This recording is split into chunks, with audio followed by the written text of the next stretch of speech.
Hello friends, welcome my YouTube channel. आज के इस वीडियो में हम भारतीय संसद से संबंधित 25 क्वेश्चन देखेंगे। काफ़ी इंपॉर्टेंट क्वेश्चन है ये, तो इसलिए वीडियो को बिना स्किप के पूरा देखिएगा। और अगर आप हमारी वीडियो पहली बार देख रहे हैं तो हमारे चैनल को जरूर सब्सक्राइब करें, साथ ही उसके साइड में बेल आइकन को जरूर दबा दें ताकि आप आने वाली सभी वीडियो को देख सकें। तो चलिए आज का वीडियो शुरू करते हैं। तो आज का पहला क्वेश्चन है, भारतीय संसद के गठन का प्रावधान किस अनुच्छेद में किया गया है। देखिए, जितने भी क्वेश्चन मैं आपके लिए लेकर आया हूँ, अगर आपको उनमें से किसी का भी आंसर पता है तो हमें कमेंट में बता सकते हैं।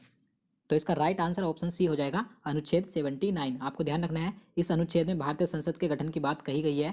और अगर हम बात करें अनुच्छेद यहाँ पर 80 की, इसमें राज्यसभा के गठन की बात कही गई है। और यहाँ पर अनुच्छेद 81 में लोकसभा के गठन की बात की गई है। और यहाँ पर जो अनुच्छेद 82 है, इसमें कहा गया है कि जो प्रत्येक 10 वर्ष के बाद जनगणना होती है, तो जनगणना के बाद पुनः समायोजन करना। तो आपको ये चारों अनुच्छेद ध्यान रखने हैं। तो चलिए नेक्स्ट क्वेश्चन देखते हैं।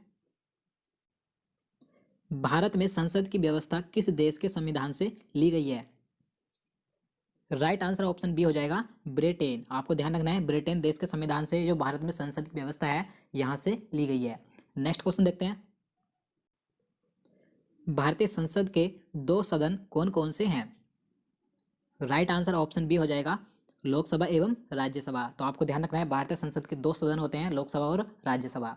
नेक्स्ट क्वेश्चन है, भारतीय संसद के कितने अंग होते हैं। देखिए, इससे पहले क्वेश्चन में हमने संसद के सदन की बात की थी, दो सदन होते हैं। इस क्वेश्चन में अंग पूछे गए हैं कि कितने अंग होते हैं। तो इसका राइट आंसर ऑप्शन बी हो जाएगा, 3। आपको ध्यान रखना है, अंग 3 होते हैं भारतीय संसद के। कौन कौन से, लोकसभा, राज्यसभा और राष्ट्रपति। तो आपको ये सभी ध्यान रखना है। नेक्स्ट क्वेश्चन देखते हैं। क्वेश्चन नंबर 5 है, निम्नलिखित में से कौन भारत में कानूनों को बनाता है। राइट आंसर ऑप्शन सी हो जाएगा, राष्ट्रपति और संसद के दोनों सदन, यानी कि राष्ट्रपति और संसद के दो सदन, राज्यसभा और लोकसभा, ये तीनों मिलकर किसी कानून को बनाते हैं। मैं आपको बता दूं, जब कोई विधेयक संसद के दोनों सदनों में पारित हो जाता है, उसके बाद राष्ट्रपति की सहमति उस पर जरूरी होती है, क्योंकि जब तक राष्ट्रपति की सहमति उस विधेयक पर नहीं मिलेगी वह कानून नहीं बनेगा। राष्ट्रपति की सहमति मिलने पर ही कोई विधेयक कानून बनता है। तो आपको ये ध्यान रखना है।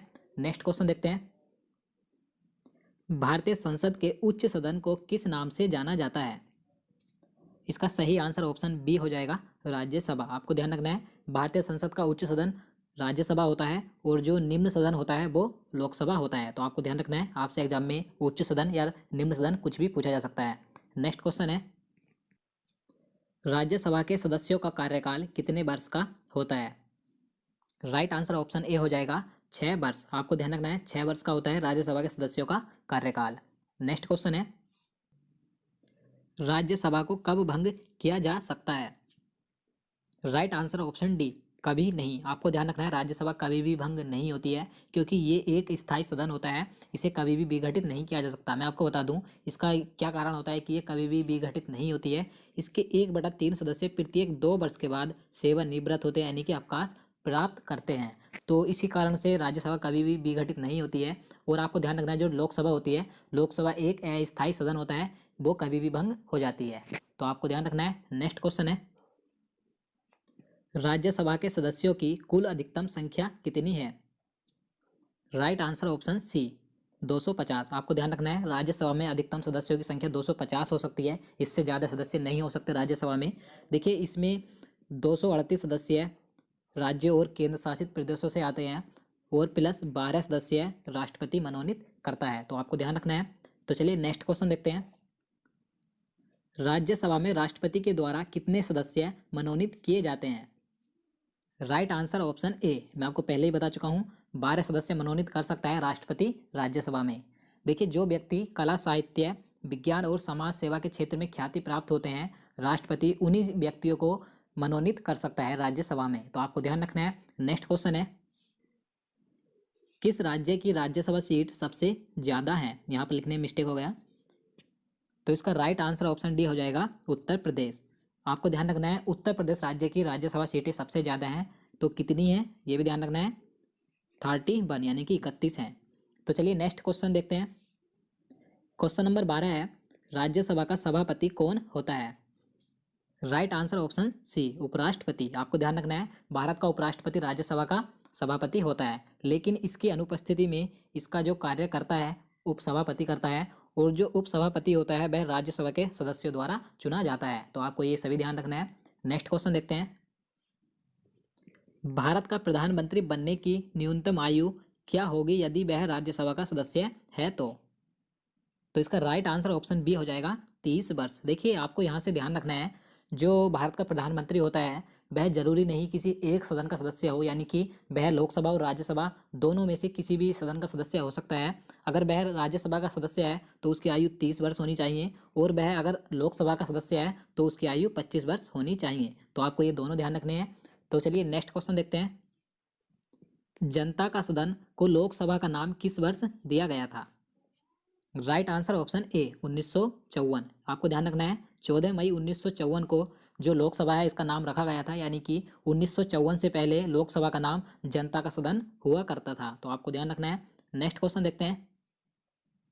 क्वेश्चन नंबर 15 है, लोकसभा के गठन का प्रावधान किस अनुच्छेद में किया गया है?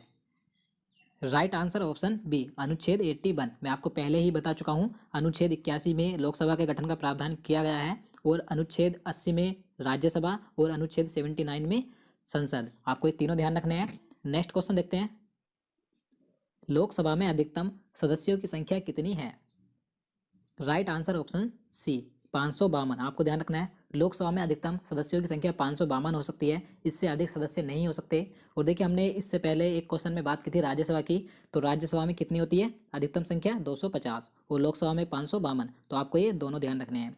नेक्स्ट क्वेश्चन है, राज्यों से लोकसभा में कुल सदस्यों की संख्या कितनी है? तो इसका सही आंसर ऑप्शन ए हो जाएगा 530। देखिए इससे पहले मैं आपको बता चुका हूँ, जो लोकसभा में कुल अधिकतम सदस्यों की संख्या होती है 552 होती है, लेकिन इस क्वेश्चन में पूछा गया है कि राज्यों से, यानी कि जो सदस्य राज्यों से चुनकर आते हैं, तो राज्यों से 530 आते हैं, प्लस 20 सदस्य केंद्र शासित प्रदेशों से आते हैं, और जो 2 सदस्य आते हैं उन्हें राष्ट्रपति मनोनीत करता है आंग्ल भारतीय समुदाय के व्यक्तियों को। तो आपको ध्यान रखना है। तो चलिए नेक्स्ट क्वेश्चन देखते हैं। भारतीय राष्ट्रपति के द्वारा लोकसभा में आंग्ल भारतीय समुदाय के कितने सदस्यों को मनोनीत किए जाते हैं? राइट आंसर ऑप्शन सी 2 सदस्य। मैं आपको बता चुका हूँ, राष्ट्रपति लोकसभा में आंग्ल भारतीय समुदाय के 2 सदस्यों को मनोनीत करता है। तो चलिए अगला क्वेश्चन देखते हैं। लोकसभा के प्रथम अध्यक्ष कौन थे? तो इसका राइट आंसर ऑप्शन ए हो जाएगा GB मावलंकर। ये लोकसभा के प्रथम अध्यक्ष थे, आपको ध्यान रखना है। और अगर हम बात करें लोकसभा की प्रथम महिला अध्यक्ष की, तो कौन थी? मीरा कुमार थी। तो आपको ये दोनों ध्यान रखने हैं, महिला प्रथम अध्यक्ष लोकसभा की मीरा कुमार, और प्रथम अध्यक्ष GB मावलंकर। नेक्स्ट क्वेश्चन है, क्वेश्चन नंबर 20 है, लोकसभा अध्यक्ष अपना त्याग पत्र किसे संबोधित करता है? Right answer option A Lok Sabha उपाध्यक्ष। आपको ध्यान रखना है लोकसभा अध्यक्ष अपना त्याग पत्र लोकसभा उपाध्यक्ष को कभी भी दे सकता है। तो चलिए नेक्स्ट क्वेश्चन देखते हैं। लोकसभा अध्यक्ष के मताधिकार को क्या कहा जाता है? राइट आंसर ऑप्शन सी निर्णायक मत। देखिए मैं आपको इसके बारे में बता देता हूँ। देखिए जब लोकसभा में किसी विधेयक पर मतदान हो तो लोकसभा अध्यक्ष उसमें अपना मत नहीं देता है, लेकिन अगर कोई ऐसी परिस्थिति आती है कि जब पक्ष विपक्ष में बराबर मत पड़ते हैं तो लोकसभा अध्यक्ष अपना मत देता है, यानी कि उस विवाद को सुलझाने के लिए बराबर जब मत पड़ते हैं पक्ष विपक्ष में, उस विवाद को सुलझाने के लिए लोकसभा अध्यक्ष अपना मत देता है, तो इसी को निर्णायक मत कहा जाता है। तो आपको ध्यान रखना है। तो चलिए नेक्स्ट क्वेश्चन देखते हैं। क्वेश्चन नंबर 22 है, लोकसभा के प्रथम उपाध्यक्ष कौन थे? तो इसका राइट आंसर ऑप्शन सी हो जाएगा MA अयंगार। ये लोकसभा के प्रथम उपाध्यक्ष थे। तो आपको ये ध्यान रखना है। तो चलिए अगला क्वेश्चन देखते हैं। लोकसभा अध्यक्ष तथा राज्यसभा सभापति के वेतन और भत्ते कौन निर्धारित करता है? राइट आंसर ऑप्शन डी संसद। आपको ध्यान रखना है लोकसभा अध्यक्ष, उपाध्यक्ष, राज्यसभा सभापति और उपसभापति, इन सभी के वेतन और भत्ते संसद के द्वारा निर्धारित किए जाते हैं। इसको अनुच्छेद 97 में रखा गया है और अनुसूची 2 में। तो आपको ये सभी ध्यान रखना है। अगला क्वेश्चन देखते हैं। प्रथम लोकसभा के विपक्ष का नेता कौन था? राइट आंसर ऑप्शन बी हो जाएगा AK गोपालन। ये प्रथम लोकसभा में विपक्ष के नेता थे। तो आपको ध्यान रखना है। अब देखिए यहाँ से एक क्वेश्चन और पूछा जाता है कि विपक्ष दल का नेता कौन होता है? तो आपको ध्यान रखना है विपक्षी दल का नेता उस पार्टी के सदस्य को चुना जाता है जिसकी सदन में कम से कम कुल सीटों का 1/10 भाग हो। तो आपको ये ध्यान रखना है। चलिए अगला क्वेश्चन देखते हैं। किस राज्य की लोकसभा सीटें सबसे ज़्यादा हैं? इसका सही आंसर ऑप्शन डी हो जाएगा उत्तर प्रदेश। देखिए मैं आपको बता दूं, लोकसभा और राज्यसभा इन दोनों सदन की सबसे ज़्यादा सीटें उत्तर प्रदेश में ही हैं। तो लोकसभा में जो सीटें हैं 80 हैं और राज्यसभा में 31 हैं। तो आप इन दोनों को ध्यान रखिएगा। तो दोस्तों आज के लिए इतना ही।